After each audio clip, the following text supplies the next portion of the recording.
libro. La ley de Dios, eterna, perfecta e inmutable, engrandecida y magnificada en el testimonio eterno del Señor Jesucristo, carácter perfecto del Espíritu de Dios. Capítulo 8. El plan de salvación para obedecer la ley de Dios y salvar la criatura en rebelión. El Cordero de Dios que quita el pecado del mundo. Dice la palabra de Dios. Jehová se complació por amor de su justicia en magnificar la ley y engrandecerla. Bienaventurados los perfectos de camino, los que andan en la ley de Jehová. Oh, cuánto amo yo tu ley, todo el día ella es mi meditación. Me has hecho más sabio que mis enemigos con tus mandamientos, porque siempre están conmigo, más que todos mis enseñadores he entendido, porque tus testimonios son mi meditación, más que los viejos he entendido, porque he guardado tus mandamientos. De todo mal camino contuve mis pies, para guardar tu palabra.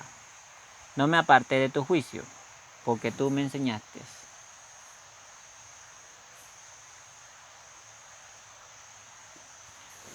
Cuán dulces son a mi paladar tus palabras, más que la miel a mi boca. De tus mandamientos he adquirido inteligencia, por tanto he aborrecido todo camino de mentira. Lámpara es a mis pies tu palabra, y lumbrera a mi camino. Entonces dije, he aquí vengo, en el rollo del libro está escrito de mí, el hacer tu voluntad, Dios mío, me ha agradado, y tu ley está en medio de mi corazón.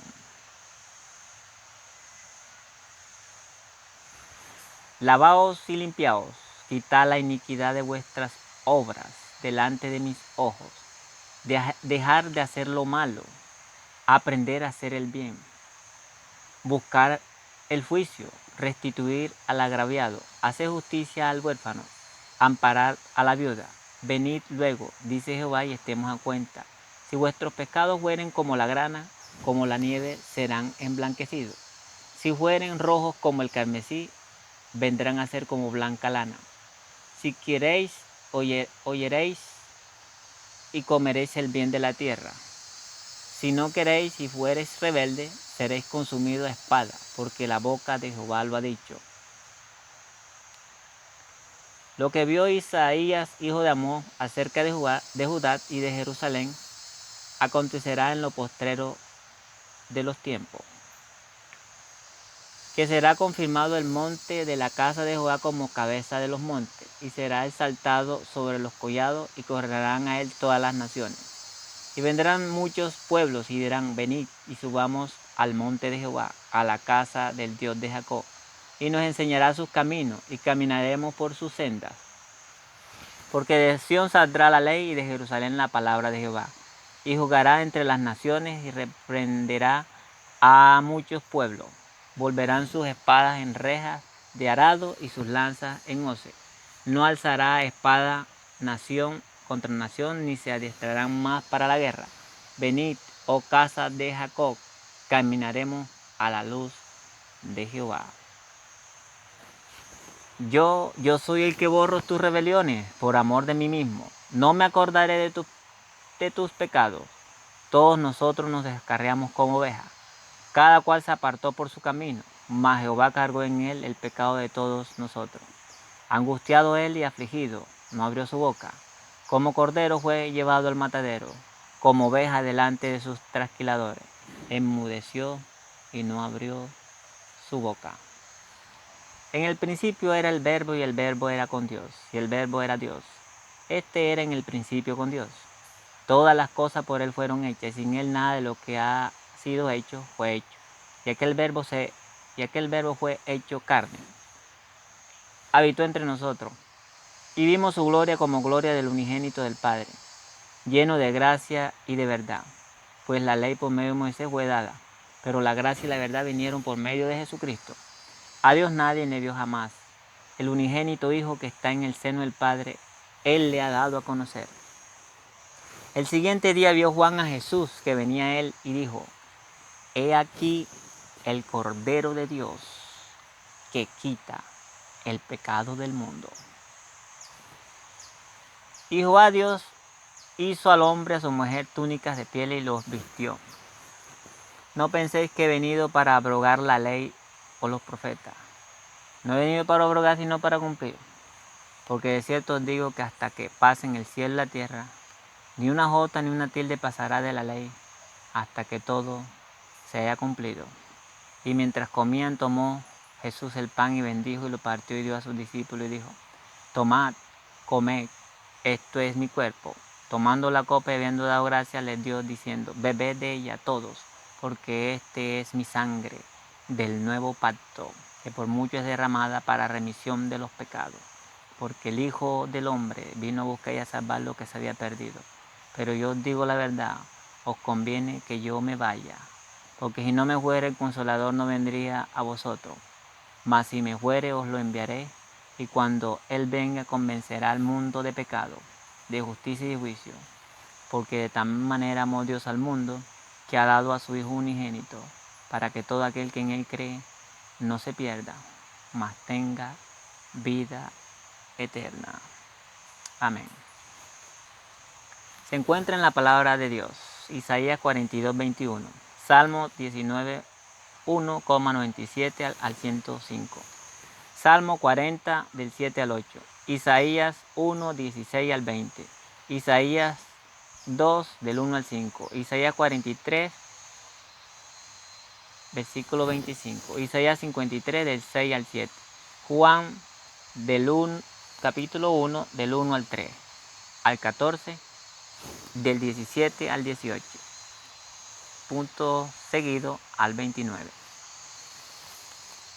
Génesis 3, 21, Mateo 5, 17 al 18, Mateo 26, del 26 al 28, Lucas 19, versículo 10, San Juan 16, del 7 al 8, San Juan 3, versículo 16. Palabra de Dios. La caída del hombre llenó todo el cielo de tristeza. El mundo que Dios había hecho quedaba mancillado por la maldición del pecado y habitado por seres condenados a la miseria y a la muerte. Parecía no existir escapatoria para aquellos que habían quebrantado la ley. Los ángeles suspendieron sus himnos de alabanza por todos los ámbitos de los atrios celestiales. Hubo lamento por la ruina que el pecado había causado. El Hijo de Dios, el glorioso soberano del cielo, se llenó de compasión por la raza caída. Una infinita misericordia conmovió su corazón al evocar las desgracias de un mundo perdido. Pero el amor divino había concebido un plan mediante el cual el hombre podría ser redimido. La quebrantada ley de Dios exigía la vida del pecador. En todo el universo únicamente existía uno que podía satisfacer sus exigencias en lugar del hombre. Puesto que la ley divina es tan sagrada como el mismo Dios, solamente uno igual a Dios podría expiar su transgresión. Ninguno sino Cristo podía salvar al hombre de la maldición de la ley y colocarlo otra vez en armonía con el cielo. Cristo cargaría con la culpa y la vergüenza del pecado, que era algo tan abominable a los ojos de Dios, que iba a separar al Padre y su Hijo. Cristo descendería a la profundidad de la desgracia para rescatar la raza caída. Cristo intercedió ante el Padre en favor del pecador, mientras la hueste celestial esperaba los resultados con tan intenso interés. En la palabra no puede expresarlo. Mucho tiempo duró aquella misteriosa conversación, el consejo de paz, en favor del hombre caído. El plan de salvación había sido concebido antes de la creación del mundo, pues Cristo es el Cordero, el cual fue muerto desde la fundación del mundo. Sin embargo, fue una lucha aún para el mismo Rey del universo entregar a su Hijo a la muerte por la raza culpable. Pero de tal manera amó Dios al mundo, que ha dado a su Hijo unigénito, para que todo aquel que en Él cree no se pierda, sino que tenga vida eterna. El plan de redención o el misterio de la redención, el amor de Dios hacia un mundo que no lo amaba. ¿Quién puede comprender la profundidad de ese amor que excede a todo conocimiento a través de los siglos sin fin?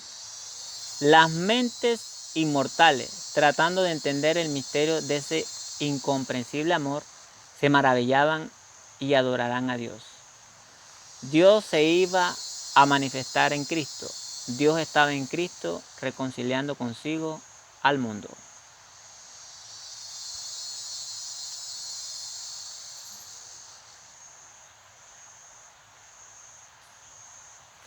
El hombre se había envilecido tanto por el pecado que le era imposible por sí mismo ponerse en armonía con aquel cuya naturaleza es bondad y pureza. Pero después de haber redimido al mundo de la condenación de la ley, Cristo podría impartir poder divino al esfuerzo humano. Así, mediante el arrepentimiento ante Dios y la fe en Cristo, los caídos hijos de Adán podrían convertirse nuevamente en hijos de Dios. El único plan que podía asegurar la salvación del hombre afectaba a todo el cielo en su infinito sacrificio. Los ángeles no podían regocijarse mientras Cristo les explicaba el plan de redención, pues veían que la salvación del hombre iba a costar una indescriptible angustia a su amado jefe.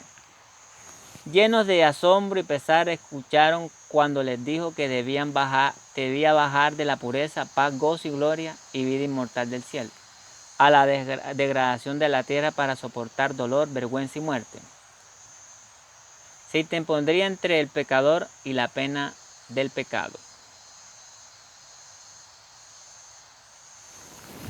Pero pocos lo recibirían como el Hijo de Dios.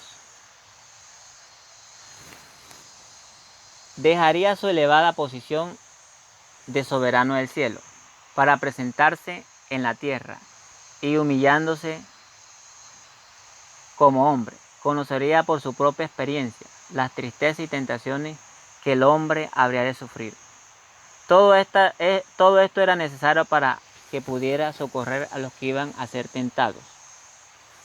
Cuando terminara su misión como maestro, sería entregado en manos de los impíos y sometido a todo insulto y tormento que Satanás pudiera inspirarle.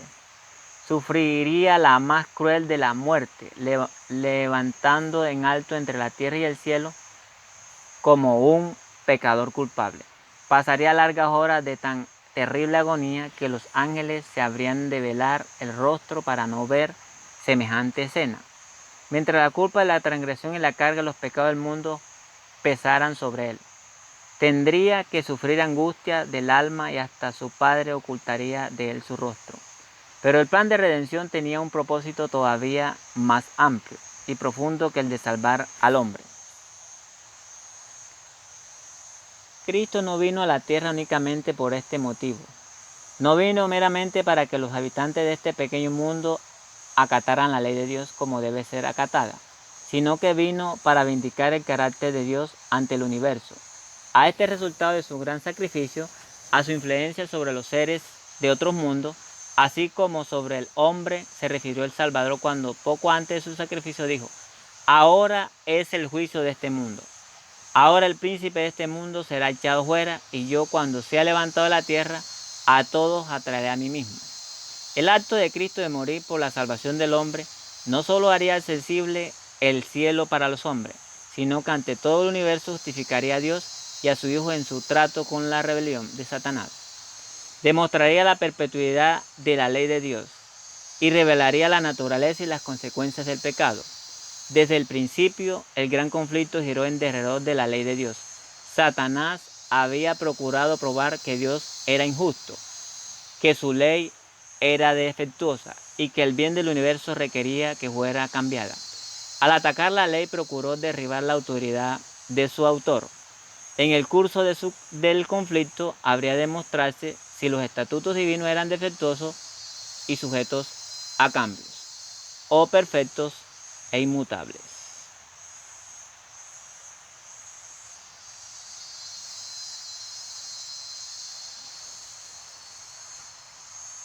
Cuando Satanás fue expulsado del cielo, decidió hacer de la tierra su reino. Cuando sedujo y venció a Adán y Eva, pensó que había conquistado la posesión de este mundo, porque me han escogido como su soberano, dijo él.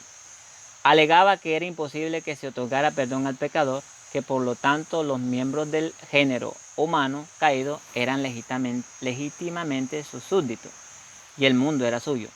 Pero Dios dio a su amado Hijo, que era igual a él, para que sufriera la pena de la transgresión y proveyó así un camino mediante el cual ellos pudieran ser devueltos a su favor y a su hogar edénico.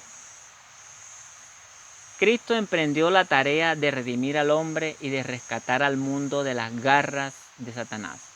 El gran conflicto que inició en el cielo iba a ser decidido en el mismo mundo, en el terreno que Satanás reclamaba como suyo. El universo entero se maravilló al ver que Cristo debía humillarse, asimismo para salvar al hombre caído.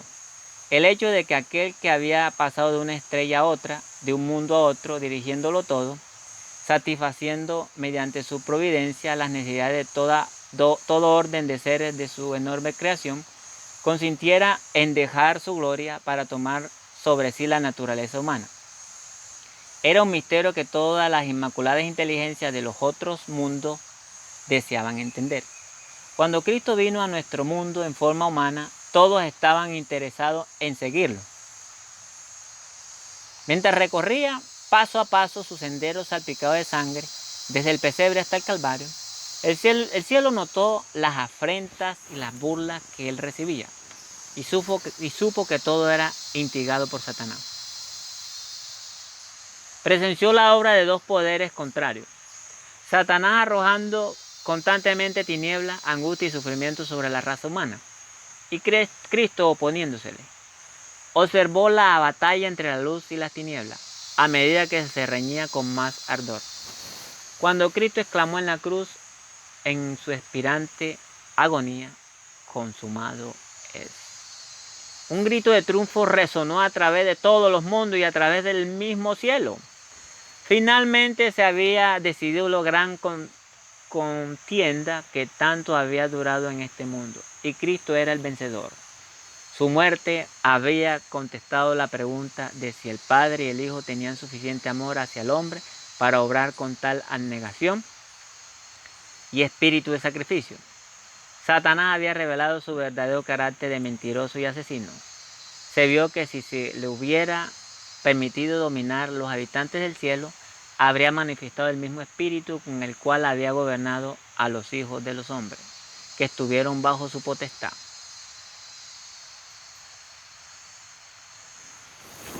Como con una sola voz el universo leal se unió para ensalzar la administración divina. Si se hubiera podido cambiar la ley, el hombre había sido salvado sin necesidad del sacrificio de Cristo. Pero el hecho de que fuera necesario que Cristo diera su vida por la raza caída, prueba que la ley de Dios no exonera al pecador de sus demandas. Está demostrado que la paga del pecado es la muerte. Cuando murió Cristo, quedó asegurada la destrucción de Satanás. Pero si la ley hubiera sido abolida en la cruz, como muchos aseveran, entonces el amado Hijo de Dios hubiera sufrido la agonía y la muerte nada más que para dar a Satanás lo que pedía. Entonces el príncipe del mal habría triunfado y sus acusaciones contra el gobierno divino hubieran quedado probadas. Pero el mismo hecho de que Cristo sufrió la pena de la transgresión del hombre es para todos los seres creados un poderoso argumento en prueba de que la ley es inmutable, que Dios es justo y misericordioso y abnegado, y que la justicia y la misericordia más infinita se entrelazan en la administración de su gobierno. Amén. Patriarcas y Profetas, capítulo 4, por Elena G. de White. Gloria al Señor. Amén.